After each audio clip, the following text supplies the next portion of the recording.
ఇటీవల DSC 2024 school assistant maths పేపర్లో అడిగిన ఈ ప్రశ్నకు సమాధానం ఇప్పుడు చూద్దాం. చేసినప్పుడు ఒక సంఖ్య వస్తుంది. ఆ సంఖ్యలో మొదటి స్థానంలో ఉండే లేదా ఒకట్ల స్థానంలో ఉండే సంఖ్య ఏది అని ప్రశ్నలో అడగడం జరిగింది. దానికి సంబంధించి మొదట రూల్ని తెలుసుకుందాం. సపోజ్ ఒక 2 నుంచి మొదలు పెడదాం.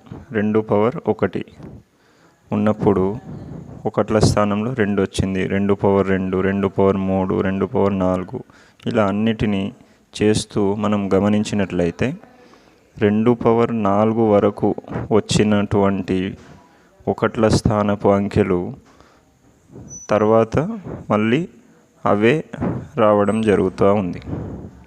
అబ్జర్వ్ చేయండి.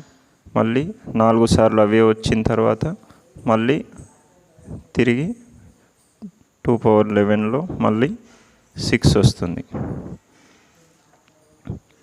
2 పవర్ 12లో మళ్ళీ 8.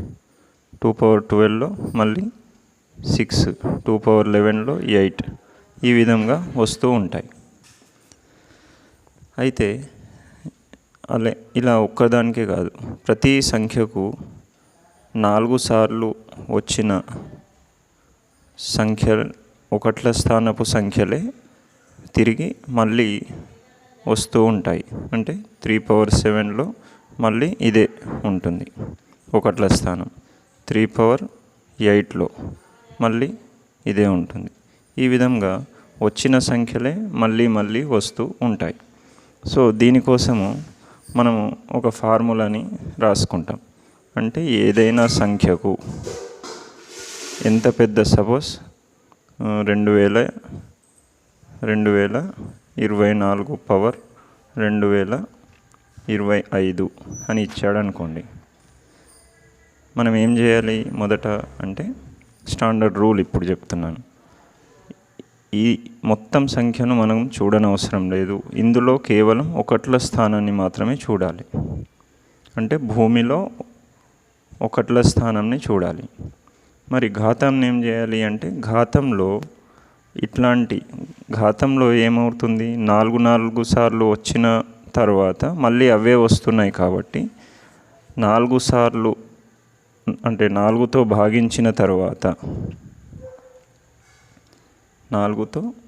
భాగించిన తర్వాత మిగిలిన శేషం ఏదైతే ఉందో ఆ శేషాన్ని మనం కన్సిడర్ చేయాలి. అంటే 4 పవర్ 1.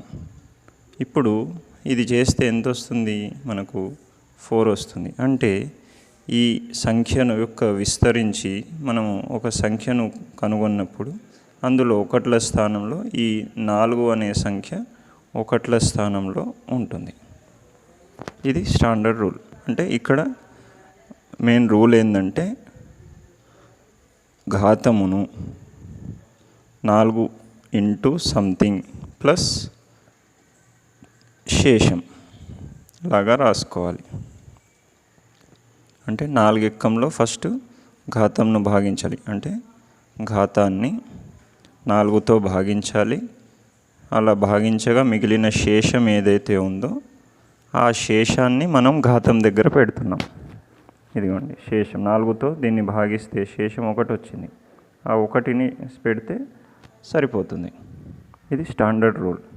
ఓకే, ఇది ప్రతి సంఖ్యకు అలాగే పనిచేస్తుంది.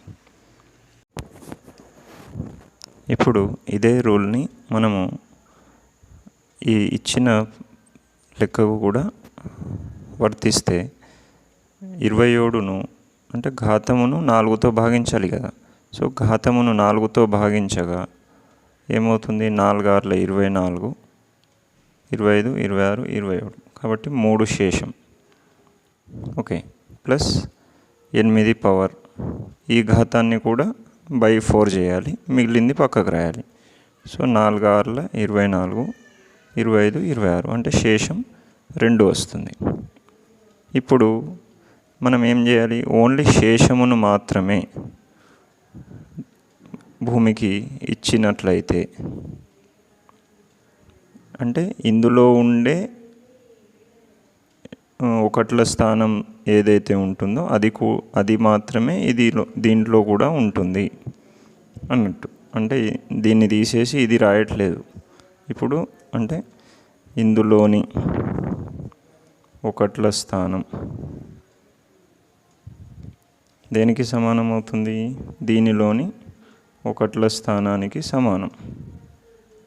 మరి ఇందులోని ఒకట్ల స్థానం ఇందులో ఈ టోటల్లోని ఒకట్ల స్థానానికి సమానం.